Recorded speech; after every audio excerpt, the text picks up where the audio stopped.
Good morning, friends. This is a sermon called Graduation Day. It is based on the second book of Kings, chapter 2, the story of Elijah and Elisha.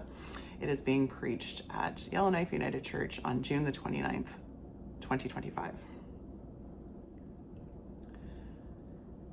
So if your social media feed is anything like mine these days, it is positively flooded with graduation photos. All of my friends' kids, it seems, are graduating from high school or grade 8 or grade 6 or grade 5. And I even have one friend who's just earned her PhD, my dear friend from seminary, the newly minted Reverend Dr. Miriam Spees. Please look her up. I have also spent a fair amount of time these days at my parents' house looking at their mantle, where there is a veritable graduation gallery for my sister and myself and my children from master's degrees on down.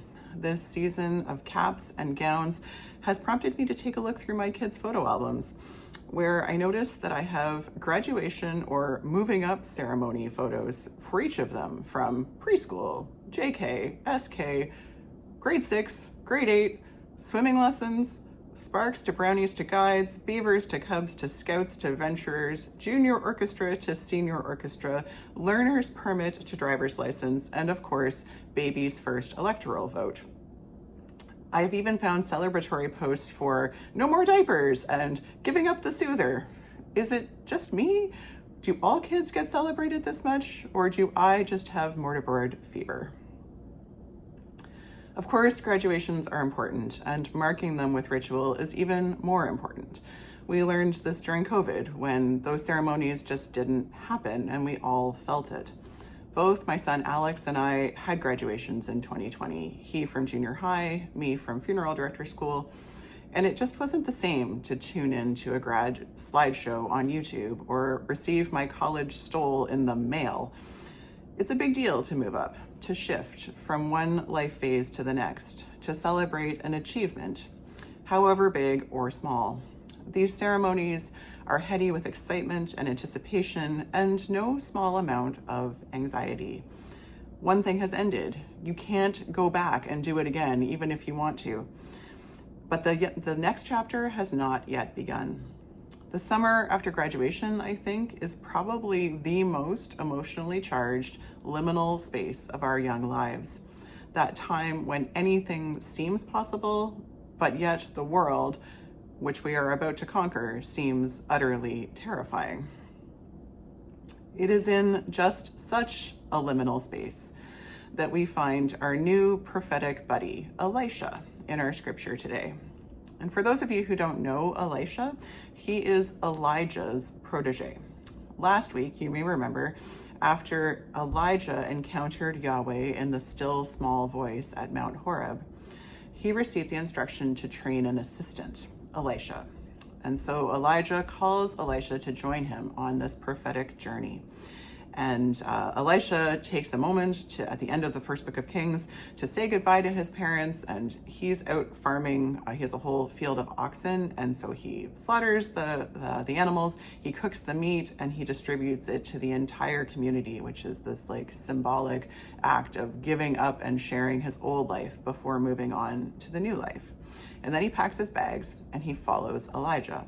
And from that moment on, Elisha is Elijah's shadow. He mirrors his actions, learns right alongside him, doing and acting together, a mentor and a faithful student. And together, they accomplish a lot. They anoint a couple of new kings. They get rid, finally, of Ahab and Jezebel. They perform miracles together. They discern and listen for God, and they become the best of friends. It is a wonderful relationship, teacher and student. But now Elijah is getting old, and he senses the time is drawing near for him to be taken up to heaven. And he keeps trying to get Elisha to leave him behind. 3 times, Elijah says to Elisha, "Elisha, stay here, for the Lord is calling me on to Jericho." And 3 times, Elisha answers, "As long as you live, I will not leave you. As long as you live, I will not leave you." And this triple assertion, this declaration of loyalty, is echoed so many times in the Bible. You may recognize it from the book of Ruth, where Ruth is deciding that she's going to stay with her mother-in-law, Naomi, or from Peter and Jesus, first the 3 times denial and then the 3 times declaration of love for the resurrected Christ. And so Elijah and Elisha travel together. They stay together and they get to the banks of the river Jordan. And Elijah uses his mantle, which is a fancy biblical word for stole, the thing that ministers wear, to part the water, and they cross over together. We should pause here to say that the river Jordan itself is a symbol of transition in the Bible. It is that river that Moses is told he will never cross. After 40 years in the desert, he arrives at the shore, looking over the promised land of Canaan, but dies before he can get to the other side. It is Joshua and his battle that he fit at Jericho who makes that fabled crossing over the river Jordan. And later, John the Baptist will baptize Jesus in this very river, marking the beginning of his ministry. The River Jordan is a deeply profound and spiritual place. Its waters run deep with theophany and prophetic power, witness of God. The River Jordan is the reason why we sing about going down to the river to pray, about gathering at the river. The river is for all of us a place of rebirth, of birth, and of new beginnings. So, of course, the River Jordan is where this moment happens. Elijah and Elisha walking and talking, trying to delay the inevitable, for they both know what is about to happen. And Elisha is understandably nervous, for this is his graduation day. He's about to lose his mentor, and he knows the weight of what is about to happen next. The moment that every protege simultaneously hopes for and dreads, when he is going to be promoted, put in charge, and yet expected to carry on the task himself. And Elijah, sensing his student's inner conflict, gently asks Elisha if there is anything he needs. And Elisha gives perhaps the most touching reply that a teacher could ever hear from his student. Elisha says, "Please, teacher, could I inherit a double portion of your spirit?" In other words, all I need, Elijah, is you. Please let me carry a piece of you with me always. And Elijah doesn't know the answer, if this is going to happen, if Elisha is going to be granted this spirit. But he says that if Elisha is able to witness him being taken up to heaven, then it is quite likely that the spirit will be his. And then, too fast and too soon, the time arrives, and a chariot appears, and the horsemen to boot. Swing low, sweet chariot, coming for to carry me home. We recognize all these songs in this story. And Elijah is taken up in a whirlwind, and Elisha sees it all, and in a flash, his beloved mentor is gone, leaving behind only his mantle, the stole that he wore, the symbol of his ministry, which Elisha clutches gratefully after tearing his own clothes in grief and weeping. An end, a beginning, graduation day. And Elisha has no choice but to turn and to attempt to cross back over the River Jordan himself, for this is the way forward to his own ministry and the future. And we know, knowing what our own graduation days have felt like, we pause with him in this moment, this full, pregnant pause, heads swimming with all that has come before and all that might be. How many times have we stood in exactly this position, one foot raised and hovering on the bank of the river, knowing that we have to cross, but having no idea what awaits us on the other side, and being somewhat reluctant to put that foot down?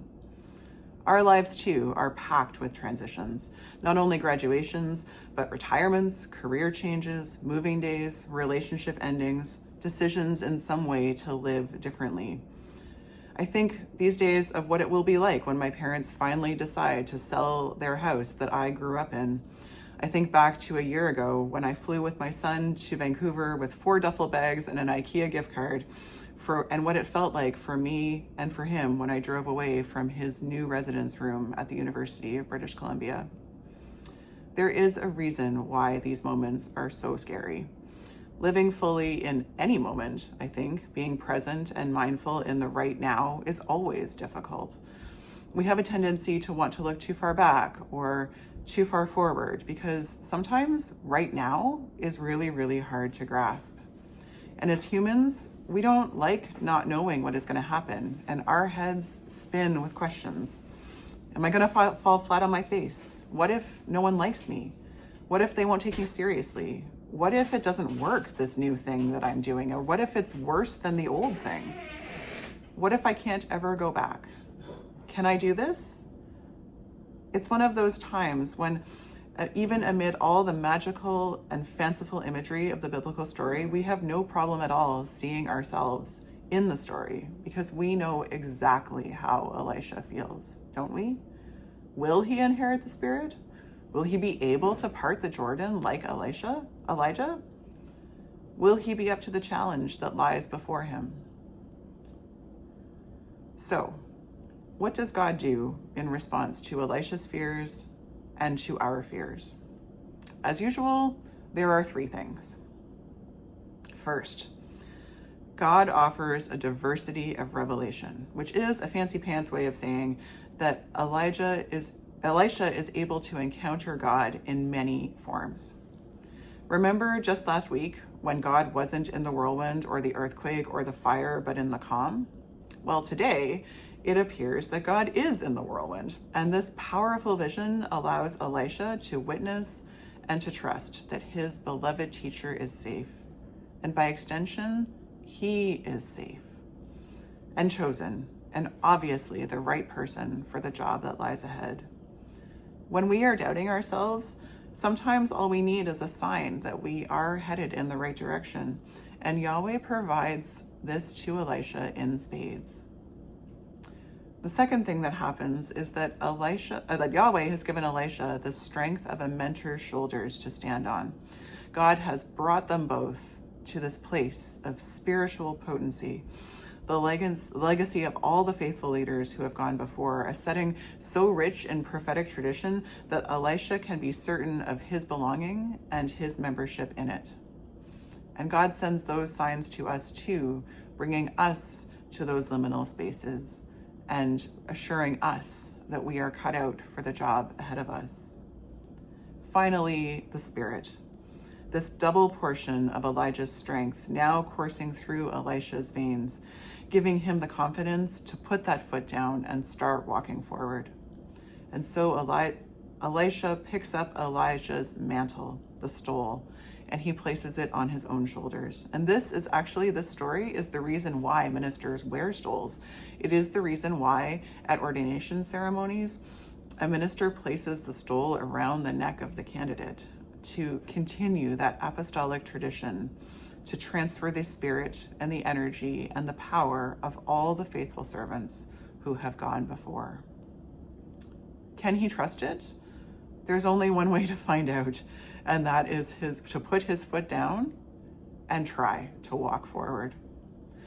That's how it always works when we are in transition, when we are graduating from one life moment to the next. We simply don't know what is going to happen until we take that step. We never know, but from Elijah and Elisha, we realize we have this formula, this way to do transitions, to do graduations, to shift from one moment to the next. First, we have to take a moment to witness the ending. We have to walk down the aisle, we have to move our tassels from one side to the other, and we have to celebrate what has been. Second, we recognize all the people and the helpers who have made it possible for us to get to this moment, to realize that we stand on their shoulders, the shoulders of all of our elders and mentors and teachers and friends, and to say goodbye to this time. And finally, we pick up the mantle and we cross over, knowing that the Spirit of all who have gone before us and the Spirit of the divine who inspired them and inspires us fills us and moves us to courage. Say goodbye, pick up, cross over. And so, my friends, I ask you now, at the midpoint of 2025, the summer solstice, this moment of in between one season and the next, this summer vacation, to take a moment and reflect on your own lives. What transitions are you facing today? What movement is happening in your life? What are you saying goodbye to? What new moment are you greeting? It can be something huge or something really tiny. Whatever it is, whatever the transition that is coming for you, know from this story and this message and this grace that you already have everything that you need. Just as God equips Elisha, God equips us for whatever comes our way. And so, whatever movement you are making, a happy graduation day to you as well. And may you find food for the journey.